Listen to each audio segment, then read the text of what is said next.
Welcome to this very special edition of the KAJ Masterclass Live, the show which ensures that you profit from your time spent here with experts, either through their insights, information, or simply learning from them. And today we have Debbie Spector Weisman. She is a certified Dream Life coach and podcast host, and her mission is to empower dreamers to live a life they love by helping them use their dreams to navigate a pathway to greater success, confidence, purpose, and renewed passion for life. Welcome to the show, Debbie. Oh, I'm thrilled to be here. Thank you so much. You are welcome to the show, Debbie. You are welcome to India in this online form. And I'm sure not just in India, but a lot of people across the globe will want to understand this, what we are talking about, will benefit from this. We'll be talking about unlocking the power of their dreams for success. So, my first question or thing to understand from you is what is a dream life coach? You are a certified dream life coach, and then we'll come to the dreams part of it all. Sure. Well, a certified dream life coach is a life coach with an emphasis on helping people understand their dreams. Because I believe that understanding our dreams is the fastest way to understand ourself. And once we understand ourself and understand what we want out of life, what we're not getting out of life, what we're missing, whatever the thing is that we're looking for, our dreams are the first step for us to find the answer to that. Absolutely, absolutely. People generally say that, don't dream, go and do. So, how do you look at calibrate both things? How should we look at dreams? Because normally people look at dreams in their own ways in different cultures. How do you see dreams as? How do you want people to see dreams as? But the fact remains that everybody wants to be successful in doing whatever they plan or dream of. I want to understand your perception, your understanding of dreams so that people understand their dreams better. Right. Well, first of all, we all dream, whether we remember our dreams or not. Everybody dreams anywhere from 3 to 9 dreams a night, depending on your sleep cycle. So that's thing number one. We do all dream. When we dream, the conscious part of ourselves, the conscious mind, the mind that we're in right now, speaking with each other, that part shuts down when we sleep. What awakens when we sleep is our subconscious mind and also our visual cortex.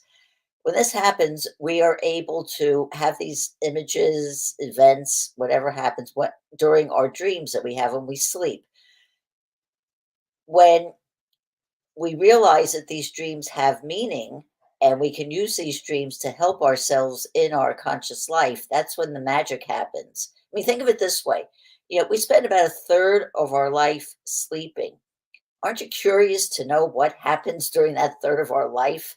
There's a whole other inner world that we're living. And my goal is to help my clients merge that inner and outer world so that they can use it to have the success that they want out of life. Right, right. But people say, dreams are dreams, reality is reality. Come out of your dreams, live in reality. How do you separate the dream part, which can be reality, and the real reality, the practical aspect of life? Uh, how is it that what is it people generally come to you for, Debbie? Okay, well, people generally come to me when they're in some sort of a life crisis. It could be, a divorce, an empty nest syndrome, unemployment, retirement, or even some other event that makes them question themselves. Are they where they want to be in life? They're missing something, but they're not sure what it is that they're missing. Uh, they want to get back to that feeling of passion that they used to have. uh, so many different qualities that I help them rediscover. I help them rediscover their confidence, their purpose, their passion, their mission, answers to their problems. But I want to get back to the whole idea of dreams also, and I guess the best way I can answer that is with some examples. uh, Many people in world history have done great things that have been the result of their dreams. Uh, for instance, Isaiah Howe invented the sewing machine. Why, how did that Right. happen? People were working around it all over the world at the time he was doing it. He had a dream where some people might even say it was a nightmare, because in this dream there were these uh, evil people who were following him with spears, like raised over their head, like this. They're ready to get him with the spears. And he had enough lucidity in the dream that he was able to look up and see that the spears had little holes in them. And when he woke up, that was his aha moment. He said, "Oh, the thing I was missing was the hole that goes in the needle." And then from that, that's how he developed it. So that's one example of how a dream changed things. There's so many examples in the world of creativity. I'm sure many people know the story of how Paul McCartney came up with the song "Yesterday" in a dream. He actually had the melody in the dream. He woke up and he starts playing with on the piano.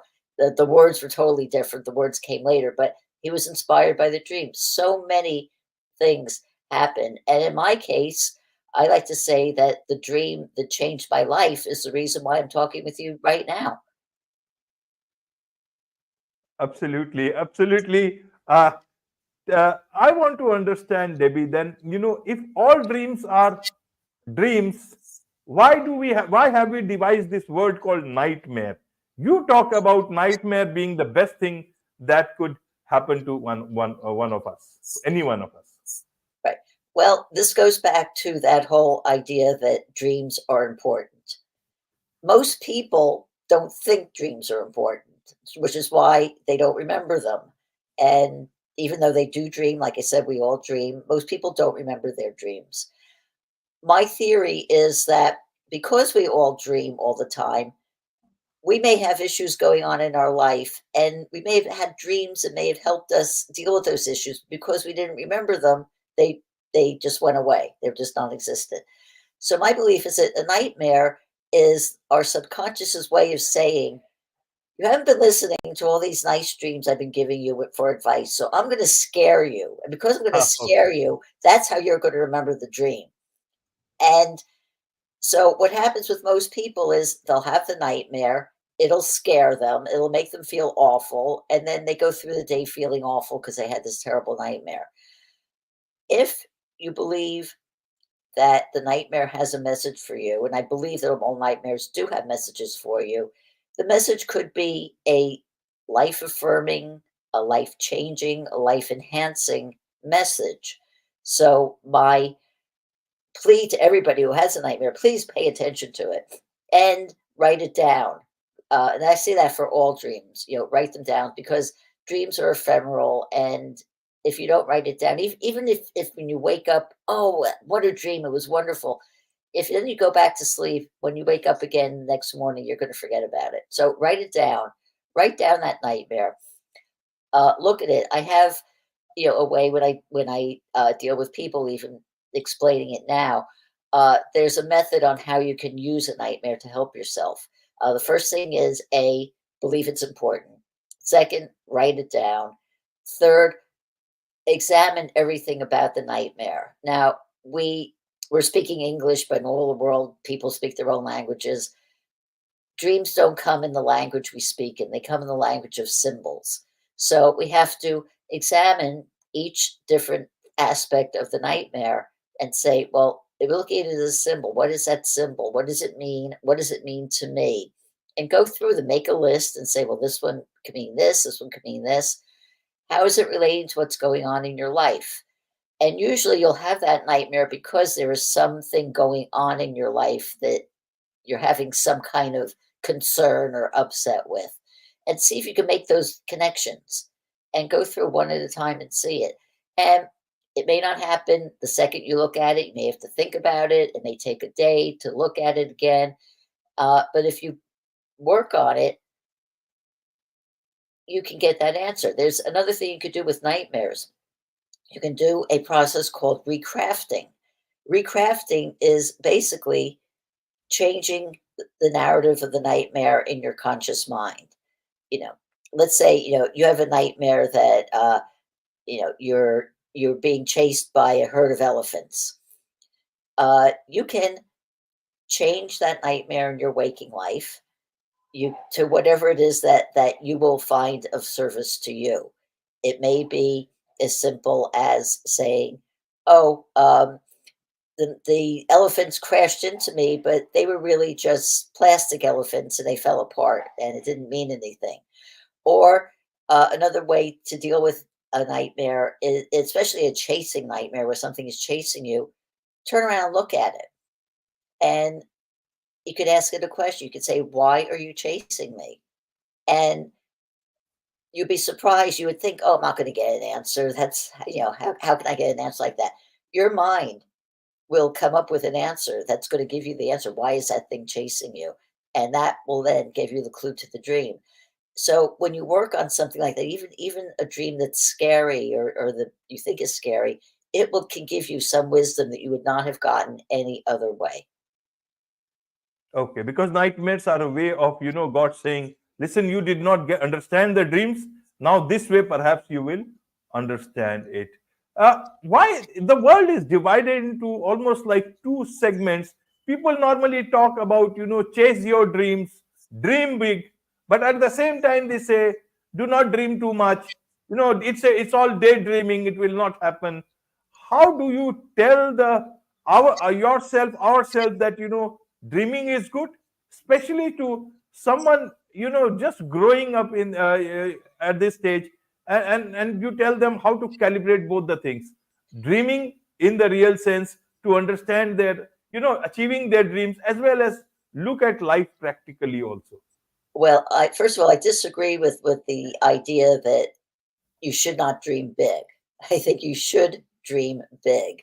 Uh, Aspiring to something is something, it gives us hope, it keeps us propelled, it keeps us moving. So anything, that helps us go along that path, I encourage.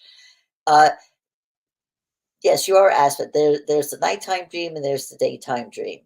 And both of them serve their own purpose because we can consciously live in a way that will help us create our dream lives in the daytime sense, in the sense of, increasing our income, finding our soulmate, increasing our improving our communication with others, you know, having better, family relationships, and anything that's a positive creates a positive in our life. And there should be nothing stopping us from doing that except our egos. And that's another part that helps prevent us from living our dream lives is uh, what I like to call, for lack of a better word, the crap that we put on ourselves every day. Uh, I'm not sure the exact amount. We think something along the lines of 75,000 thoughts a day. Those are those little random things where we sometimes we hear voices in our head, but things we're talking about, or an idea will go through our head one go out a second later. It's that constant inner voice that's talking to us all day. Well, somewhere about 90% of those thoughts are negative. We don't realize it. We're not, because most of the time we're not consciously aware of any of those thoughts that are going through our head. But if you're imagining that you have all of this negativity inside you, that's like a motor running on low all the time, that's going to keep you stuck in a way.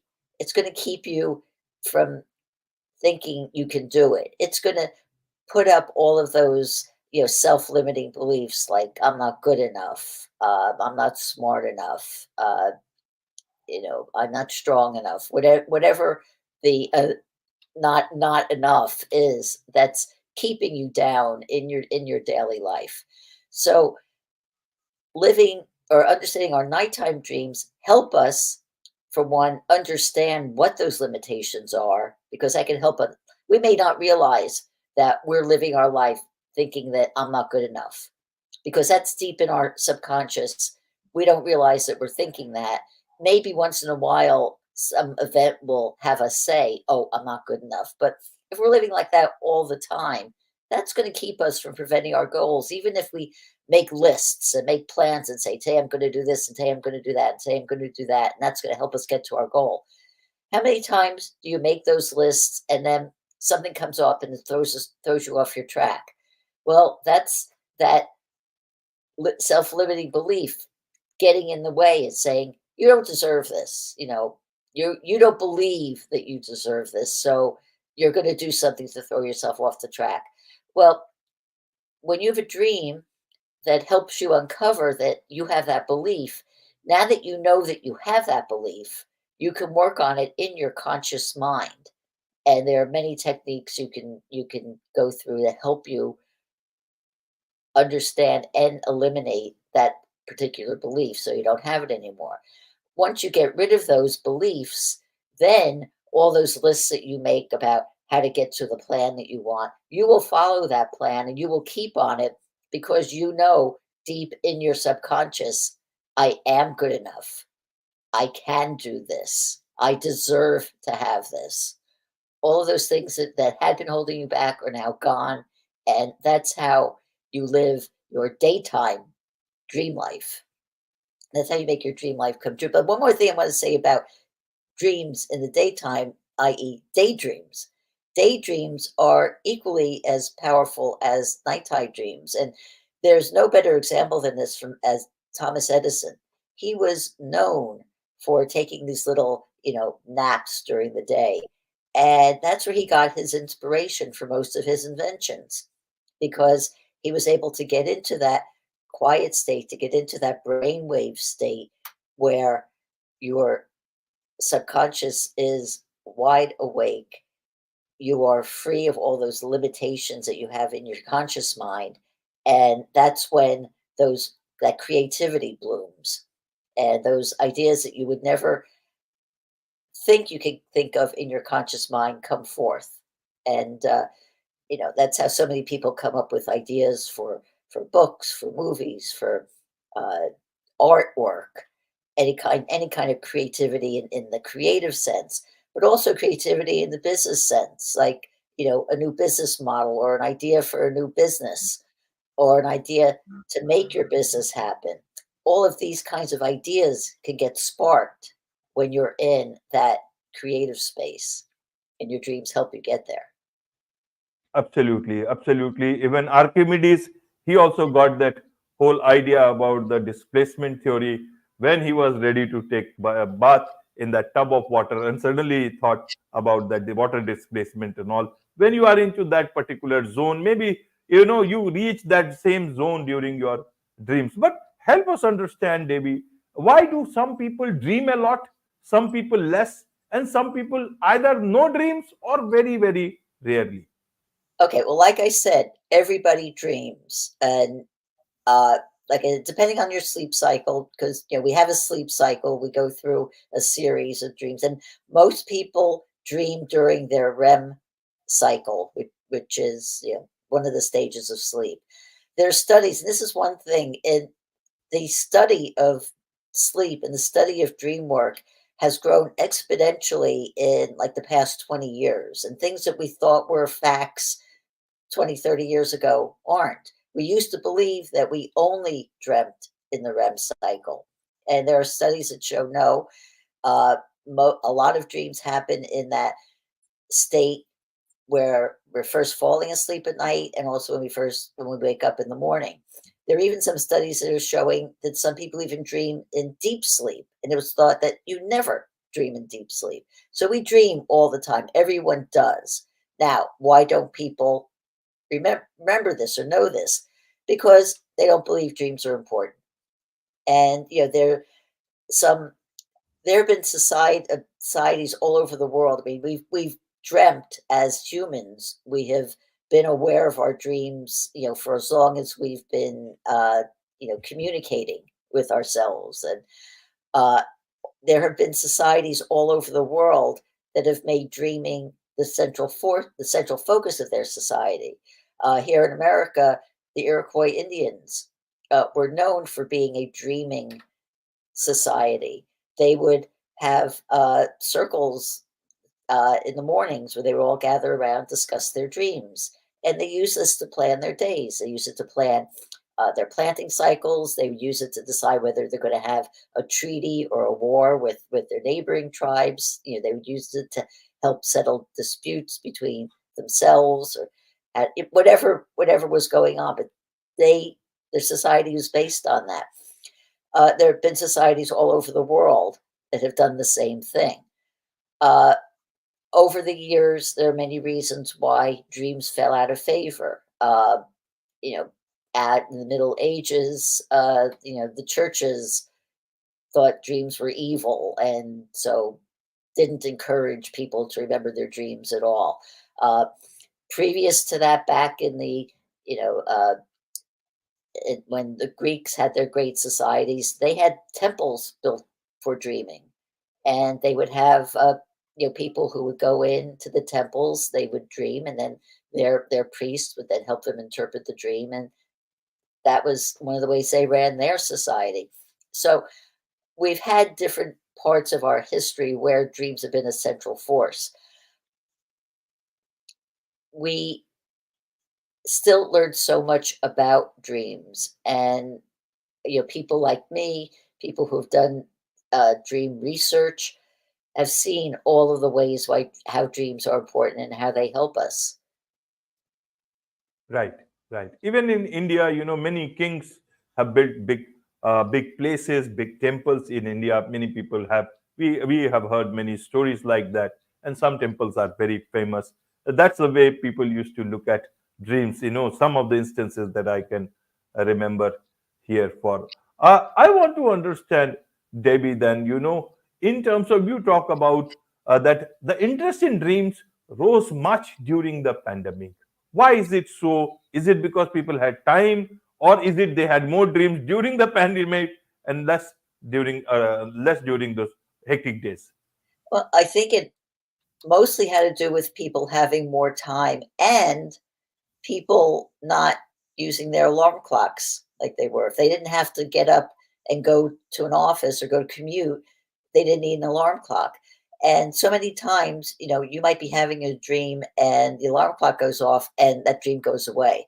So many people would remember dreams because it was the first thing they thought of when they were just getting up, and they could remember that dream. The other thing is that most of the dreams that people had during the pandemic were nightmares. And like I said, the nightmare is a dream you remember and you work on it. Uh, there's a wonderful researcher out of Harvard called Deidre Barrett who's done a lot of research on pandemic dreams, and she found that they ran into again, most of them were nightmares. A lot of people had dreams about bugs crawling up on them, and of course that would refer to bug is a common word for saying a sickness. You have a bug, so that would be a way of their expressing it. Or people having you know all kinds of things, crawling, things raining down on them, uh, things that are expressing their fears about what was happening during that time, because life was just upended in all kinds of ways. And so that was one thing people, and then once you heard about it, that became a very popular item of discussion in media. So once that happened, then more people would think, oh, maybe I can remember my dream, or they'd have a nightmare and they'd remember it, and maybe that got them thinking, oh, maybe I'll get more interested in this. The other thing that became very popular in recent years, that when I was first going through my studies, I was taught that lucid dreaming was a very, very rare thing. Like, I think it was 3% of all dreamers had lucid dreams. But the whole concept of lucid dreaming became very popular. And we realized that you can actually be taught how to have a lucid dream. Because most people thought, oh, it was only a natural occurrence. And you can learn how to do it. And once people became aware that they could do that, they increased their interest in dreams. It was another way to get interested in dreams. Uh, so I think when people realize, as what I'm trying to say, the dreams are important and that dreams can give you insights that you can't have any other way, and dreams can help you solve your problems. That's what's helped the popularity of dreams grow and popular interest in dreams grow.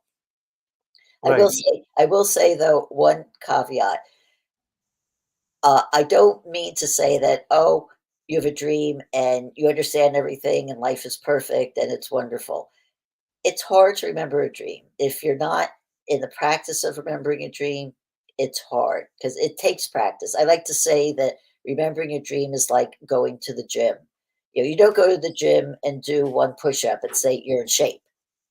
No, you keep doing it. You exercise, you exercise. Well, you have to exercise your brain to remember to get into that sleeping mode. So it may not happen, the first night that you try to remember a dream, but it's something if you practice it and you believe it, it will become something that you remember. And once you remember it and keep a dream journal, writing it down, so you write down your dreams and remember them and make a practice of that, you'll remember your dreams on a more regular basis and they will be more meaningful for you. Right, right. God wants you to think about something, and He makes it difficult for you to remember it. So, is it good to have a notebook by your bed so that as soon as you remember, you just write it down? Absolutely, because dreams are in that part of our brain. It's extreme short-term memory. And if you don't write it down, you're most likely to forget it. Especially if you have a dream in the middle of the night and you go back to sleep. You definitely will not remember it unless you write it down. And there are different ways you could do it. I do it old-fashioned way. I have a little notebook and a pen so I can just scribble down what I have during the night. There are also many dream apps on your phone, so you can just pick up your phone, push a button, and talk it. As long as it doesn't, Okay. as long as it doesn't bother your significant other, it's fine. But a lot of people prefer to do that because it's easier. And maybe it helps you remember more about the dream doing that. So that's a personal preference. Try whichever one works best for you. But definitely, um, it's a very we like to call them. They're always like little hairs, and if you don't pay attention to it, and make a practice of remembering it, it just blows away. Absolutely, absolutely. One last question I wanted to understand, Debbie, was that in when we are dreaming, some people say we go to another world, in that the world of dreams, where this is happening. Is it true we go to another world, or that world comes within us? In this whole grand scheme of things, we don't know how nature works, how universe works, how God works, but what is your understanding of how this world exists in our head? Well, I'll leave a more perfect explanation to the philosophers on this, but my belief is that it's our subconscious. It's our mind, it's our soul, and I think the dreams come to us. But in that dream, when we it comes to us, but we can be anywhere. I personally haven't had dreams like this, but I know people who have dreams where they go to planets, galaxies far away. I can't speak to that personally, but I know people who have done that. My dreams are more, I would say, earthbound in that sense. The events take place in places that would be more earthly than otherworldly. But again, that's a personal thing. Dreams are very personal, and that's another reason why I say I can't. One of the things I also emphasize as a coach, I don't tell people what their dreams mean.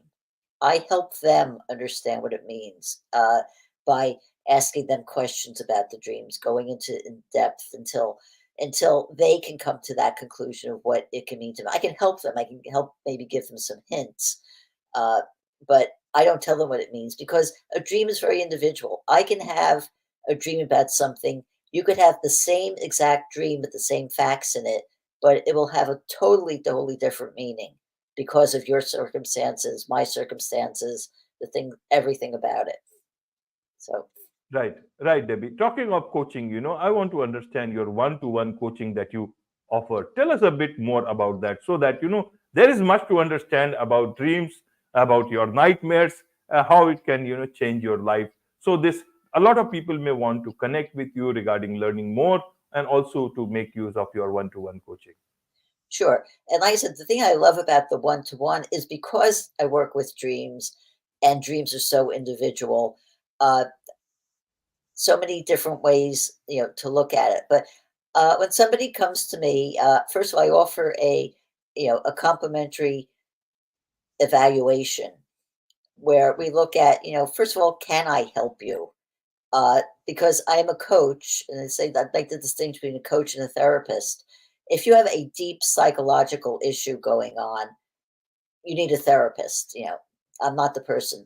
I'm the person to go to if, maybe you're in a life crisis, but you're basically, have no underlying issues, or you're in a questioning mode, or you're unsure about things, and uh, need some guidance on where to go in a certain situation, then I'm the person to come to. So the first thing we do when I have a client is I have them fill out an intake form, because to get them, if I know them and know where they're coming from, I can help better understand the kinds of things that they're looking for. And uh, and then we'll have a session. And in the session, if they have a dream, we'll talk about the dream and see where that leads to. Whether uh, that dream may help them understand something, or the dream may not be the answer, but the dream may give us the clue. Like, it may help us see there is something blocking you. We have to go a little bit further and see what is it that's blocking you. And then I have tools that help uncover those self-limiting beliefs, and tools that help the person identify, get rid of those self-limiting beliefs, and work on, at that point, a plan dealing with the specific issue that they're looking for. If they're looking for greater self-confidence, there are some tools that I help them to get to that point. I don't do business coaching, but if they're looking for ways to, you know, have a better sense of self, a better sense of, finding purpose, I can help them find the purpose. So then they go to the next step, if they need coaching on a specific business. Uh, and the same thing with relationships. I help them identify what's missing in the relationship and how to get there. Uh, so there are all kinds of methods once I've identified the issue, and then help them learn how to be better dreamers, because my goal is, by the time you're done working with me, you will be able to help yourself. And it's hard to say that my goal is to get rid of clients, but my goal is to help you help yourself, so that you can get these answers by yourself, and you wouldn't need to rely on me to help you get there anymore. Absolutely, absolutely. So for those people who'd like to learn more from you, also get your coaching, one-to-one coaching with from you, what is the best way for them to connect with you? Okay, well, my website, which is thedreamcoach.net, and that's all one word, thedreamcoach.net. I'm also on social media. I'm a Dream with Debbie on Facebook, the Dream Coach on Instagram and LinkedIn. Uh, I also have a podcast, Dream Power Radio, which deals with both daytime and nighttime dreams. It's an interview show, just like this one. Yeah, And, right, right. and I also have had some solo shows where I talk about how to remember dreams, and how to deal with nightmares, and the things we talked about, how to deal with panic situations. Uh, but you can get me at thedreamcoach.net, or email me at Debbie at thedreamcoach.net if you have specific questions. I'm always here to answer. Wonderful, wonderful. With this, it's a wrap on this very special edition of the KAJ Masterclass Live. Thank you so much indeed for joining us.